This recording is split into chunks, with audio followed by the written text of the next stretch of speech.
স্মার্টফোনের সঙ্গে চার্জার থাকবে না, শুনতেই কেমন শোনাচ্ছে, ভাবতেও কেমন অবাক লাগছে। হ্যাঁ বন্ধুরা, আজকে এমনই একটি নিউজ আপনাদেরকে দিব।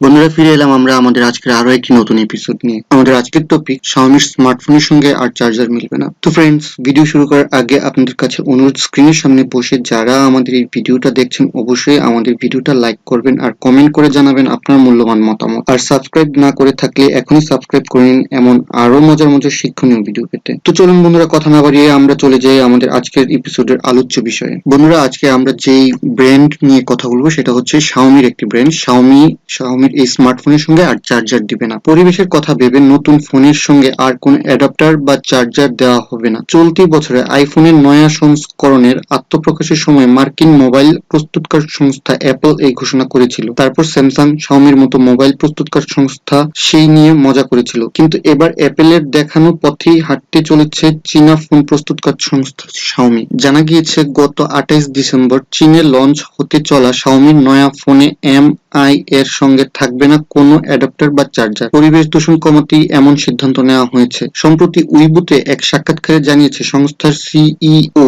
লেই জুন, যা জানার পরেই অবাক Xiaomiর গ্রাহকরা। বন্ধুরা, পরিবেশে দূষণ বাড়ছে, তার অন্যতম কারণ বর্জ্য পদার্থ। প্লাস্টিক দূষণ তো আজ ছিলই, নতুন করে ভাবাচ্ছে ই-ওয়েস্ট অর্থাৎ ইলেকট্রিক জিনিসের বর্জ্য। আর এই ই-ওয়েস্ট কমাতে এবার থেকে নয়া ফোনের অ্যাডাপ্টার বা চার্জার দেওয়ার সিদ্ধান্ত থেকে সরে এসেছে অ্যাপল। তারপর স্যামসাং, Xiaomiর পক্ষ থেকে এই বিষয়টি নিয়ে মজা করে টুইট করা হয়। এদিকে Xiaomiর এই ঘোষণার পর তাদের পুরনো টুইটটিতে অনেক কিন্তু পাল্টা মজাও করেছেন। তাদের প্রশ্ন, অ্যাপলের দেখানো পথেই অ্যাডাপ্টার না দেওয়ার সিদ্ধান্ত নেওয়া হলো, অথচ তখন এই নিয়ে মজা করা হলো। তো বন্ধুরা, এই ছিল আমাদের আজকের আলোচ্য বিষয়। শেষ করছি আমাদের আজকের এপিসোডটি। আগামী এপিসোডে আসবো নতুন কোনো তথ্য নিয়ে। সে পর্যন্ত ভালো থাকুন, সুস্থ থাকুন। ধন্যবাদ সকলকে।